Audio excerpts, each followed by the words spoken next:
kesempatan kali ini saya akan coba membahas mengenai rendahnya budaya literasi. Nah, mungkin teman-teman apalagi di kalangan kaum intelektual, apalagi mahasiswa, itu nggak asing lagi mungkin teman-temannya ketika ngomongin masalah literasi. Cuman pada kesempatan kali ini kita coba analisis kasus mengenai rendahnya budaya literasi. Oke, baik teman-teman, sebagai bentuk prolog awal, literasi itu bukan sebatas membaca dan menulis, tapi lebih jauh daripada itu. Jadi nggak sebatas membaca dan menulis, tetapi ada juga kemampuan memahami, menganalisis, dan menggunakan informasi secara kritis. Jadi ngomongin masalah literasi itu bukan sebatas teman-teman nih membaca buku aja gitu loh, tetapi ada yang namanya pemahaman, ada yang namanya kemampuan untuk kemudian teman-teman tuh bisa menyimpulkan. Dengan contoh gini, ada seseorang yang membaca buku filosofi teras, mungkin buku yang familiar teman-teman ya. Nah, kita tuh bukan sebatas membaca saja gitu, melainkan tahu intinya, tahu esensinya, tahu isi daripada buku itu tuh seperti apa isinya. Jadi nggak sebatas membaca aja, tapi tahu isi pemahamannya itu seperti apa gitu. Nah, bahkan literasi pun menjadi dasar pembangunan peradaban. Kenapa kemudian saya sampaikan bahwa literasi ini adalah sebagai dasar pembangunan peradaban? Bahkan ini pun dibuktikan melalui wahyu pertama, yaitu Quran Surat Al-Alaq ayat 1 yang memerintahkan manusia untuk membaca sebagai jalan memperoleh ilmu, yaitu Iqra bismi rabbikal ladzi khalaq. Itu kan salah satu ayat pertama, wahyu pertama yang diturunkan oleh Allah Subhanahu wa taala. Untuk kemudian kita coba maknai bahwa baca. Jadi baca di sini adalah sebagai jalan untuk memperoleh ilmu. Kalaupun teman-teman pernah mendengar apa yang dikatakan oleh Pramudia Anantatur, Pramudia Anantatur itu dia bilang seperti ini. Kalau semisal kamu ingin mengenal dunia, maka membacalah. Tapi kalau semisal kamu ingin dikenal dunia, maka menulislah. Nah, tentunya membaca di sini itu teman-teman akan bisa paham mengenai keilmuan. Apalagi mungkin teman-teman bisa tahu tentang keilmuan yang saya rasa nggak diajarkan di kampus. Dengan membaca buku itu otomatis teman-teman akan menambah pemahaman lebih dalam ketika ngomongin masalah membaca itu. Nah, apalagi saat ini teman-teman, dengan kemudahan akses teknologi di era saat ini, benar-benar percepatan teknologi sangat cepat, bisa diakses dimanapun, bisa dicari dimanapun. Apalagi sekarang ada yang namanya AI, artificial intelligence, sebagai bentuk kemudahan untuk kemudian teman-teman mengakses informasi. Sekarang pun dengan adanya era teknologi, akses teknologi ini sangat cepat, media informasi benar-benar cepat didapatkan, baik itu media sosial seperti TikTok, teman-teman, Instagram, Telegram. Tapi yang menjadi pertanyaannya adalah kita sebagai mahasiswa, apalagi ngomongin masalah fungsi mahasiswa teman-teman, agak lumayan berat ya, sebagai agent of change, agent social of control. Yang menjadi pertanyaannya, apakah kita lebih sering membaca buku atau kita lebih sering scroll? Itu kan menjadi pertanyaan sederhana yang perlu kita pecahkan bersama-sama. Apakah kita tuh sering baca buku sebagai bahan pokok utama dalam pemahaman kita, atau sering membaca status SG ataupun WhatsApp? Itu kan menjadi pertanyaan sederhana yang perlu kita bersama-sama teman-teman. Nah, ketika melihat daripada prolog tadi, saya coba menyimpulkan. Ini ngambil dari data OECD, yaitu Organisasi Kerjasama dan Pembangunan dan Ekonomi, dengan singkatan yaitu Organization for Economic Cooperation and Development. Data di sana mengatakan bahwa Indonesia ini memperoleh skor membaca 359, masih di bawah rata-rata OECD, yaitu dengan skor 476. Nah, dengan kesimpulan tersebut bahwa masyarakat Indonesia ini masih di bawah rata-rata, itu artinya kita tuh masih kekurangan orang-orang yang sering membaca. Selain itu, hanya sekitar 25% siswa yang mencapai kompetensi minimum membaca. Itu level 2. Ini harus menjadi salah satu gubrisan, ini harus menjadi salah satu kepekaan kita untuk kemudian bagaimana sih caranya untuk kemudian kita bisa meningkatkan literasi, baik di lingkungan siswa, di lingkungan masyarakat umumnya, itu masyarakat Indonesia saat ini. Nah, kalau misalnya melihat daripada data Perpurnas, Indeks Pembangunan Literasi Masyarakat ataupun IPLM tahun 2024 mencapai 73,52 dan tingkat gemar membaca ataupun TGM 72,44. Hal ini menunjukkan akses membaca meningkat. Tetapi ini kualitas pemahaman bacaan masih menjadi tantangan. Oke lah, baca ini sering, tetapi cara konteks pemahaman di sini itu agak kurang.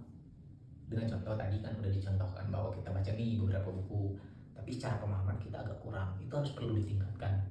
Jadi bukan sebatas membaca saja, melainkan kita harus memahami, harus mengetahui, harus lebih harus lebih meningkatkan kualitas pemahaman kita. Dengan kalaupun kita bisa menyimpulkan, contoh kita baca satu buku minimal dari 100 lembar kita bisa memahami sekitar 20 lembar.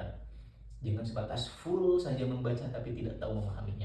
Itu kan malah bukan tidak berguna, melainkan agak lebih elok, agak lebih indah kalau misalnya kita membaca sekaligus memahaminya, gitu ya.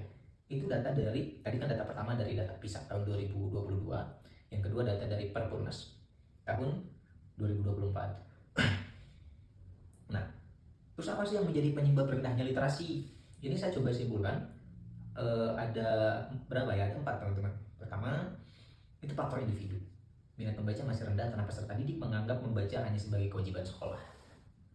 Nah, jadi ini tuh menjadi salah satu faktor utama, teman-teman. Faktor individu seseorang masih menyimpulkan bahwa membaca itu hanya sebatas kewajiban sekolah saja, ya. Kita datang ke sekolah, kita datang ke kampus, membaca salah satu jurnalnya, membaca PPT-nya, membaca bukunya, ketika pulang ke rumah, ya udah, ya wes, berarti udah beres. Tapi nggak seperti itu seharusnya, teman-teman. Ketika kita pulang dari kampus, ketika mungkin teman-teman pulang dari sekolah, membaca itu bukan sebatas ranah daripada sekolah saja, melainkan ada lebih daripada itu. Pulang dari sekolah, pulang ke rumah minimal baca 1 halaman dan memahaminya. Itu agak lebih enak, teman-teman. Itu kan menjadi faktornya. Pertama, individu kita kurang peka bahwa membaca itu bukan sebatas kewajiban sekolah saja. Nah, yang kedua, faktor keluarga. Kurangnya teladan dari orang tua menyebabkan budaya membaca tidak tumbuh sejak dini. Ini mungkin lebih ke lingkungan internal keluarganya, karena mau tidak mau support sistem terbesar itu ada dari orang tua. Ketika orang tua mendukung dan memberikan figur, memberikan contoh kepada anaknya, kalau yakin bahwa mereka tuh akan mengikutinya. Jadi itu harus menjadi titik terbesar kita, apalagi sebagai orang tua yang mungkin next nanti ya, yang akan coba berkeluarga. Jadilah sosok orang tua yang mampu menjadi figur, yang menjadi contoh bagi anak-anaknya nanti. Apalagi seorang ibu itu kan menurut satu pula sekolah pertama bagi anak-anaknya. Ketika kualitas orang tuanya itu benar-benar terjamin, itu pasti ada gen, itu bakal ada turunan dari orang tuanya nurun ke anaknya untuk meningkatkan tentang literasi membaca gitu dan lain sebagainya. Tapi bukan sebatas literasi saja, teman-teman. Jadi hal-hal positif pun ketika orang tuanya itu mendukung, anaknya itu akan bergiroh, akan bersemangat untuk melanjutkannya. Nah, ini yang ketiga itu karena faktor sekolah. Gerakan literasi sekolah sering hanya menjadi kegiatan formal tanpa diskusi atau ditindaklanjuti. Oke, kalaupun tuh ada yang mengadakan tentang seminar tentang menggembur-gemburkan literasi, tapi nggak ada yang namanya action, itu nggak bakalan bisa terlaksana, karena mau tidak mau harus ada action untuk kemudian mengcover bahwa literasi itu bukan sebatas tagline literasi, mungkin ada yang namanya esensi untuk memahami, menganalisis, membaca, dan mengaktualisasikan. Mungkin seperti itu. Nah, yang keempat itu ada yang namanya faktor teknologi. Media sosial membuat peserta didik terbiasa membaca secara singkat sehingga mampu memahami bacaan yang menurun. Jadi media sosial membuat peserta didik terbiasa membaca secara singkat sehingga kemampuan memahami bacaan panjang menurun. Nah, ini bisa disimpulkan bahwa kita tuh lebih sering membaca membaca kalimat yang sederhana. Yang ditakutkan adalah itu malah menjadi hoax. Sekarang kan banyak ya berita-berita hoax yang mungkin dipotong tengah-tengah, video yang sedang menjelaskan dikat terus diupload. Itu kan menjadi informasi yang nggak konkret, nggak komprehensif ataupun menyeluruh informasinya, sehingga ada hoaxnya. Perlunya literasi itu di sana. Kita harus baca dari awal sampai akhir terus menyimpulkan apakah informasi itu apakah betul atau tidak. Jadi perihal faktor teknologi yang berkembang pesat, ada bacaan sedikit dan kita membaca tapi tidak membaca selanjutnya. Itu, teman-teman. Nah, terus apa sih dampak daripada literasi, dampak rendahnya literasi, teman-teman? Pertama itu prestasi akademik. Peserta didik mengalami kesulitan memahami materi sehingga hasil belajar menjadi rendah. Nah, ini Kalau misal kita agak kurang dalam membaca, apalagi mungkin kurang memahami, mereka pun dalam menguasai materi itu agak sulit. Tapi bukan sebatas siswa saja teman-teman, guru pun, kita kan kuliah jurusan pendidikan teman-teman. Contohnya ya, kalau misalnya kita jurusan pendidikan dan ngajar di salah satu sekolah, tapi kita tidak mempersiapkannya karena tidak mau membaca, kita harus menyampaikan apa ke muridnya, kita harus menjelaskan apa kalau misal kita nggak punya basic, nggak punya dasar, nggak punya pegangan untuk menjelaskan kepada seorang siswa. Jadi betul, walaupun kita enggan untuk membaca, nutrisi keilmuan yang kita miliki itu agak kurang gitu ya. Nah yang kedua itu adanya kemampuan berpikir kritis. Kurangnya kebiasaan membaca membuat peserta didik mudah menerima informasi tanpa melakukan analisis. Nah di sini dampak rendahnya literasi yang kedua itu kan kemampuan berpikir analisis kritis seorang itu berkurang. Yang tadi ketika kita mendapatkan informasi tanpa dikaji lebih dalam, tanpa dikaji lebih lanjut, itu malah mendapatkan informasi itu enggak sesuai. Yang harusnya kita simpulkan hal tersebut itu B, malah kita simpulkan A, karena kita enggak analisis dulu. Itu kan salah satu bentuk daripada rendahnya literasi. Nah terus yang ketiga itu ada karakter. Peserta didik lebih mudah terpengaruh konten negatif karena kurang memiliki dasar ilmu yang kuat. Kalaupun teman-teman pernah mendengar bahwa orang yang sering baca tuh biasanya mereka tuh akan lebih mencak Sunda menghandap asor. Jadi dia tuh akan lebih memahami bagaimana cara menghargai seseorang, bagaimana cara mengemukakan pendapat, karena dia tuh udah paham tentang nutrisi keilmuannya tuh harus di mana nih. Oh kita harus berhadapan sama orang tuh seperti ini. Itu kan hasil daripada membaca yang tadi literasi dan lain sebagainya teman-teman. Nah terus bagaimana sih solusinya untuk kemudian kita bisa meningkatkan literasi? Aku coba simpulkan dengan beberapa solusi. Yang pertama itu ada solusi dari perspektif Al-Quran, yaitu perintah membaca dalam Quran surat Al-Alaq ayat 1-5 menunjukkan bahwa mencari ilmu merupakan bagian dari ibadah. Nah jadi gini, tujuan kita seorang hamba yang diciptakan oleh Tuhan adalah wa ma khalaqtul jinna wal insa illa liya'budun. Itu palingnya adalah untuk beribadah. Nah di sana pun ibadah itu bukan sebatas sholat saja teman-teman. Ada salah satu hadis yang mengatakan bahwa thalabul ilmi fariidatun 'ala kulli muslimin wal muslimat. Mencari ilmu adalah hal yang wajib. Coba kita analisis di sana bahwa keilmuan itu bisa dapat hasil daripada proses belajar yang lebih maksimal. Oke lah, saya sering datang ke sekolah, sering datang ke kampus, tapi coba ditambah otaknya itu membaca, saya rasa keilmuan teman-teman itu akan lebih cepat untuk bertambah.